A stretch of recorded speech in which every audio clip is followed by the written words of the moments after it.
Hi, it's Clark, and today I'm going to talk about capitalism, the stock market, and how you can use it to your advantage.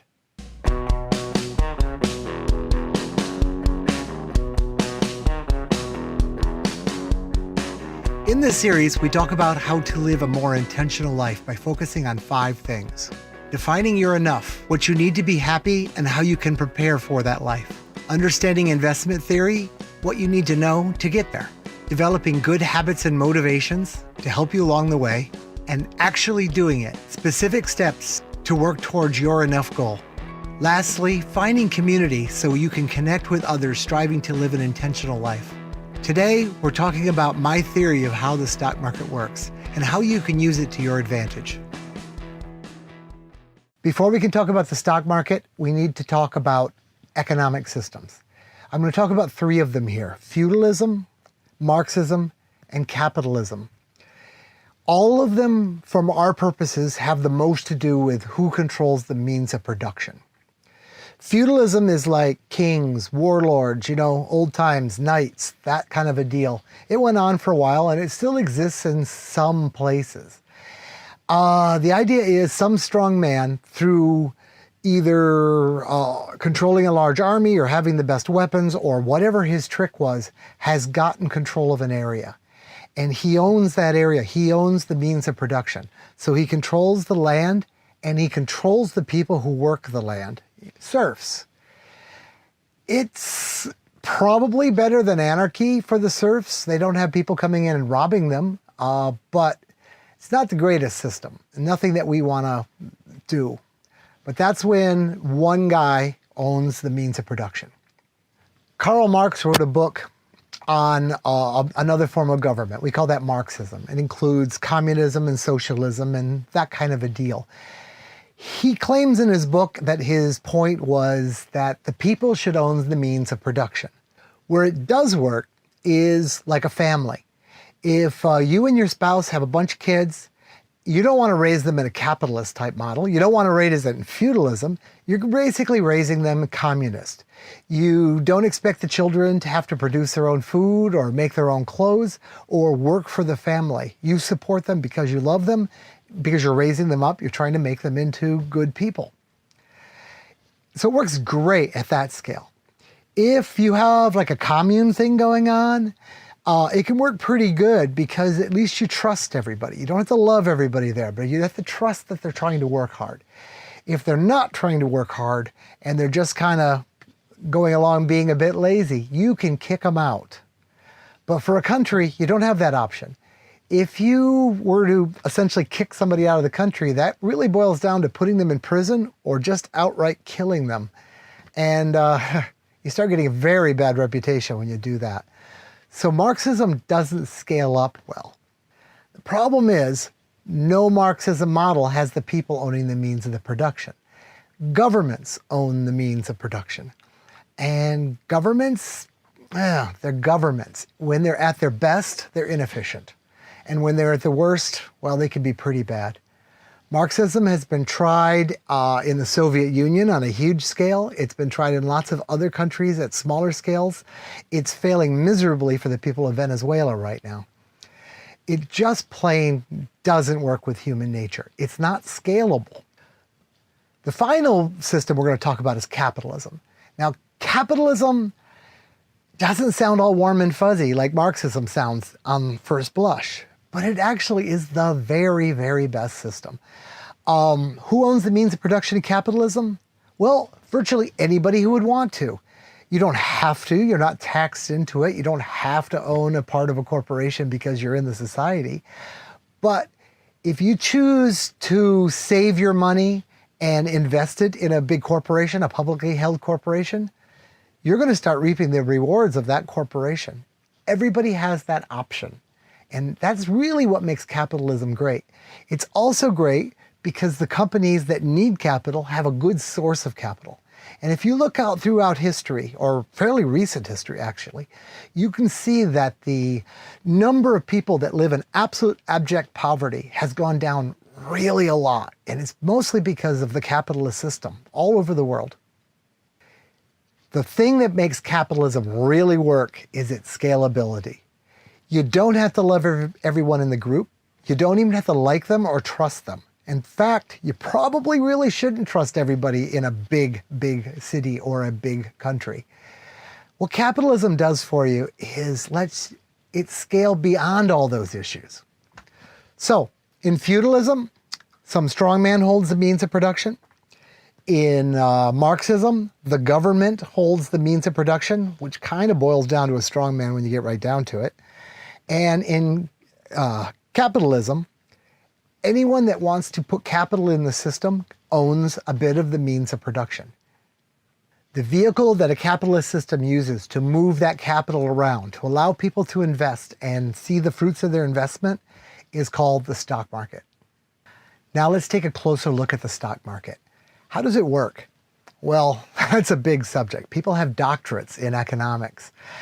I kind of boil it down to just a couple things, and I'm going to give you my model of the stock market. If it makes sense to you, I think you'll think it's a little bit simpler than people make it. Okay, there's a bunch of people in the world, and there's more people all the time. Our population is just going up. We're breeding like rabbits on this planet. And it's a graph that looks like this. Okay. Also, over that same period of time, the standard of living of the average person on this planet has gotten a lot better. They have more money to spend. They have more discretionary income. And that graph looks like this.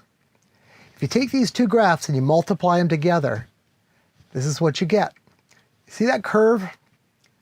Well, that's the smooth curve of what the stock market has done over that period of time. And you can basically count on the market growing at that speed as long as the population grows and the average standard of living grows. Now, day by day, it doesn't follow that straight line. If it did, life would be real easy. It's a very jaggedy route. There's times when it wiggles a little bit. There's times when it has great corrections. When the value of the stock market deviates from that curve, that's a bubble if it's above, or it's a crash if it's below. These aren't bad things. These are things that can help you make more money. Here's the Great Depression crash. Here's the bubble and crash in 2000, the tech bubble as they called it. And here's the 2008 crash, the housing bubble.